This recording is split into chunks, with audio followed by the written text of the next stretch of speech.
एक इंसान अपनी लाइफ में धोखा क्यों खाता है? वो कभी खुश क्यों नहीं रह पाता? उसे जिंदगी में कभी शांति क्यों नहीं मिलती है?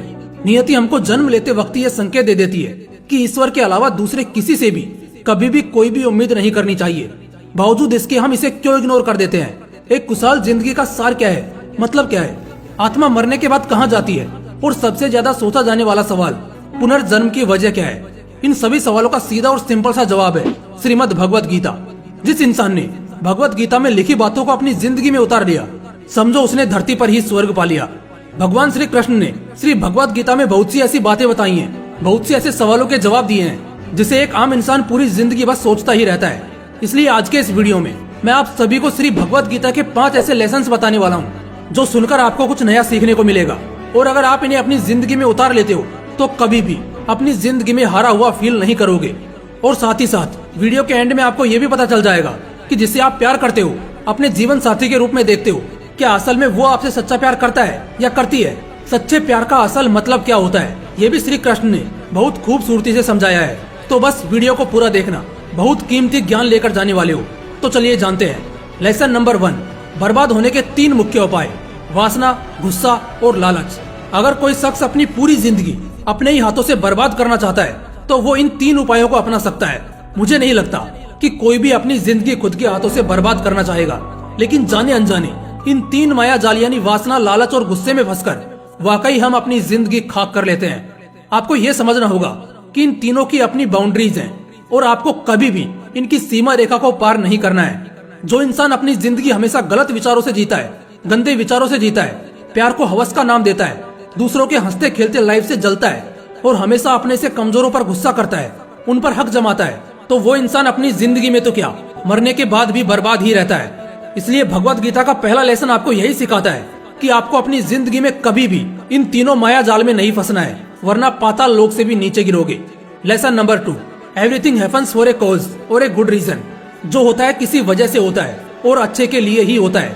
जिंदगी में कुछ भी बुरा हो चाहे अच्छा हो, इतना जरूर सोच लेना कि नियति तुम्हारा अच्छा कर रही है, वो तुम पर ध्यान दे रही है और कुदरती ताकतें तुम्हें आगे बढ़ा रही हैं।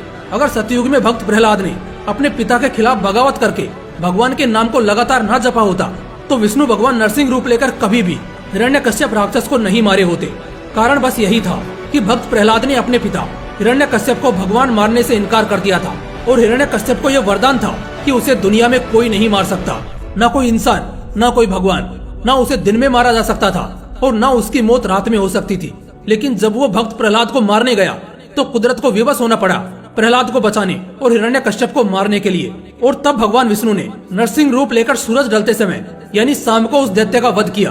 और वरदान के मुताबिक न तो नरसिंह रूप एक इंसान का होता है और न भगवान का, और शाम को न तो दिन के रूप में देखा जाता है और न ही रात के रूप में। इससे हम यह सीख सकते हैं कि अगर आपकी लाइफ में कुछ भी बुरा हो, बस ये समझकर लेट गो करना कि जो होता है किसी वजह से होता है और अच्छे के लिए होता है। Lesson number 3, any war first look place in mind. भगवान श्री कृष्ण एक और बड़ी अनमोल बात कहते हैं कि कोई भी जंग पहले हमारे दिमाग में, हमारे मस्तिष्क में जन्म लेती है और बाद में हम मैदान में उस जंग को लड़ते हैं। यहाँ 2 बातें सीखने वाली हैं। पहली कि सिर्फ जंग ही नहीं बल्कि पाप और ईर्ष्या यानी कि किसी से जलन भी हमारे दिमाग में ही पहले जन्म लेती है। इसका मतलब सबसे पहले आपको अपने दिमाग को इस तरह कंट्रोल करना है कि कोई भी पाप या जंग आपके दिमाग में ना पैदा हो।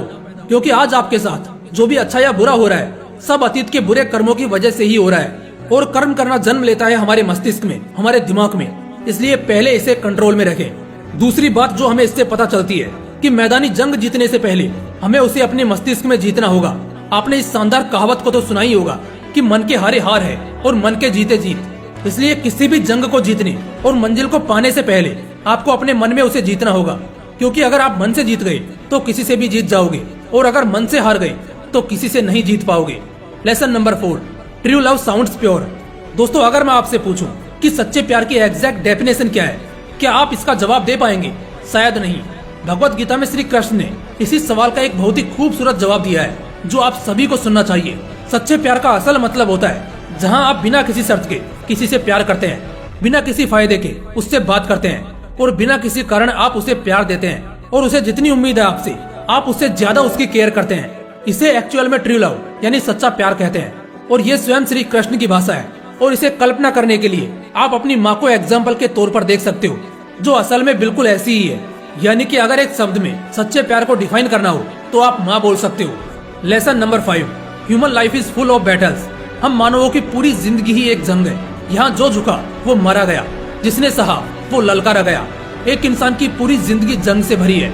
मैदान में जंग एक बार होती है और अंत में मारना या मरना कुछ तो तय हो ही जाता है। लेकिन एक मनुष्य की जिंदगी में कभी भी कुछ भी एक समान नहीं चलता है, और वो अपनी पूरी जिंदगी चाहे जानबूझकर हो या अनजाने में लड़ता ही रहता है।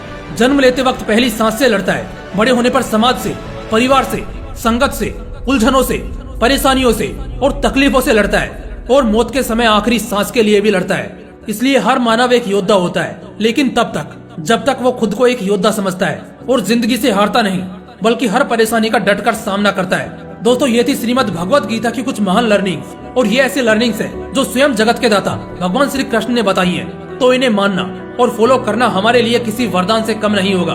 तो इसे जरूर फॉलो करें और अपनी जिंदगी को हंसी खुशी और शांति से जिए।